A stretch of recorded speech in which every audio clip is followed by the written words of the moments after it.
My friend John, he's been married for 5 years. He loves his wife. Let me just start with that. He's totally in love with her.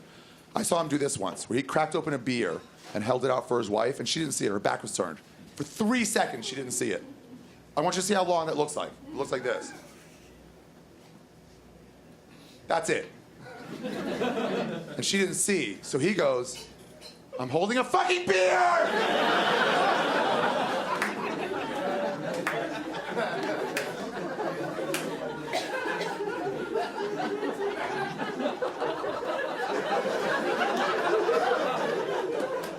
She's like, well, I didn't see you. Well, I'm holding it like an asshole. And that's a level you're hoping to achieve. Like, that's what you want to get in your relationships. I think I know why. I think I know why every married friend I know fights just like all our parents did. Because they make this huge mistake that every married couple makes. They decided to live together. I know it seems stupid, but it's a horrible idea. Don't make a roommate out of somebody you love. Those are horrible people. It never is going to work. Here's why. Here's why. When you live with somebody, you're wrong half the time. Half of any situation that comes up, you're going to be wrong. I live alone. I've never been wrong before. It's never, ever happened. Here's, for example, one time I was eating Chinese food in my apartment. I was naked and I was eating Chinese food. It was like 2 p.m. I wasn't ready to start yet. And I'm eating this Chinese food, I'm talking on the phone, and as I'm talking, the chopsticks crossed over, and a piece of General Tso's chicken fell like over the bowl and onto the floor. I tried to catch it, all was falling out of the air with the chopsticks. But as soon as I tried, I was like, are you crazy? Did you really think you had any shot in the world at that? Miyagi tried for half a century and never got it. Your first try, a target moving away from you? Really? The hubris involved to think I had any chance. Here's how close I got to catching the chicken out of the air with chopsticks. I hit it with my wrist. And I forced it down faster.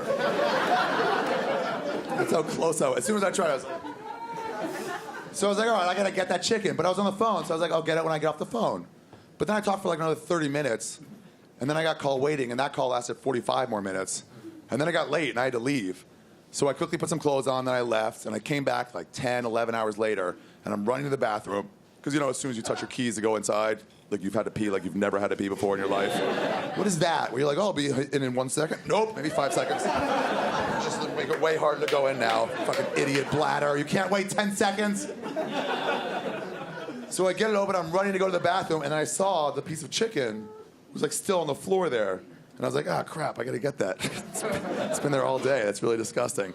But then I went to the bathroom, I got sidetracked, and I started the vaporizer up. And then I smoked some pot, and then I ate a shitload of gummy bears.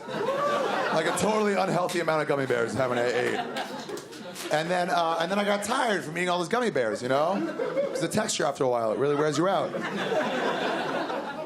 And so I went to sleep. I was like, fuck it, let's call it a day. And I went to sleep. And then I woke up in the middle of the night, like 4 or 5 a.m. to go to the bathroom. And I was walking to the bathroom, trying to keep my eyes closed so I don't wake up. And as I'm walking, I stepped right in the chicken. And at first, I didn't even know what it was, because it had been so long. I thought I just killed a cockroach with my bare foot. That'll wake you up, by the way. No, I just killed a cockroach. That's disgusting. I was like, oh, it's that chicken. That's right.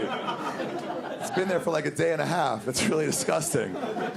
So I got a paper towel, and I wiped it off my foot, and then I wiped the rest off the floor, and that's it. I was not wrong.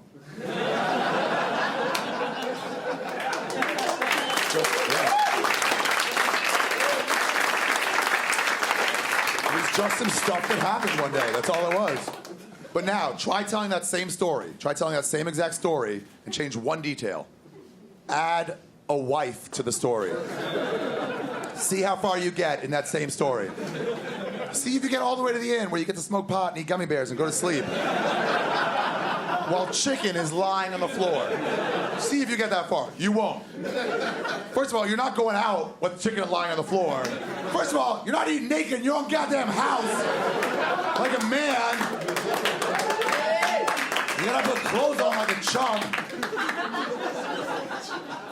Here's how far you'll get in the story. I'll just tell you. Nowhere. That's how far. This is what will happen. You'll drop the chicken, you'll make the mental decision to not immediately pick it up. And you'll start to walk away. But you won't even get that far. Here's how far you'll get. Drop, decision, here. That's it. That whole story, this is how far you get. Until you hear this voice going, what the fuck do you think you're doing? Are you really about to leave chicken on the floor, you fucking dipshit?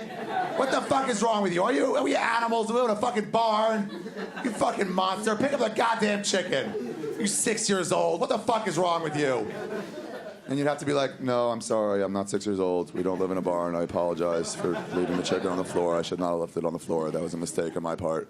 I should have picked it up right away, and I was wrong to leave it on the floor. I apologize, first of all, for putting you in the position of having to yell at me. And second of all, for disrespecting this household, which I shouldn't have done. I should have picked it up right away. In fact, that's what I'll do now. I'll just do that now. I'll pick it up. And this is what I should have done in the beginning, and I'm sorry I didn't. But I've learned. I've become a better man for what you've done here. And I thank you for teaching me how to be better as a person. And you'd be wrong. You'd be wrong.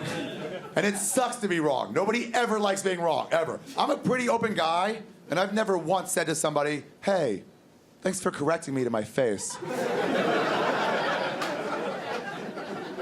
It always feels shitty. And it's not like you're wrong every other time. You just have random layouts. So sometimes you'll be wrong 10, 11 times in a row. Where now you can both feel it. You got a streak going. You know that moment where you always sense it. You wake up in the morning, you're just like, oh, that was a good, oh, fuck. It just dawns on you I've been wrong a lot lately. This doesn't feel very good. I wonder if she notices. She probably knows. I'm not even gonna wake her up. I'm just not even gonna let her deal with it. I'll just get out of bed and not even deal. And you look over, she's not even there. And you're like, oh no. And she's just awake, just going, well, la-dee-da. Well, well, well. Rise and shine, Mr. Wrong. And that's what my mom calls you. That's what we both call you behind your back, because you're wrong so much. You cough. She's like, what? What'd you say? Something else wrong, I presume? And it just fucking sucks, and you hate it. And all you want to do in life at that moment is just break that streak. That's all you can do with everything. Every fiber of your being just wants to break that streak. And then one day, you crack open a beer, and you hold it out for her, and she doesn't see it right away. And you're just overcome with joy. And you're like, 3, 2, 1, I'm holding your fucking beer!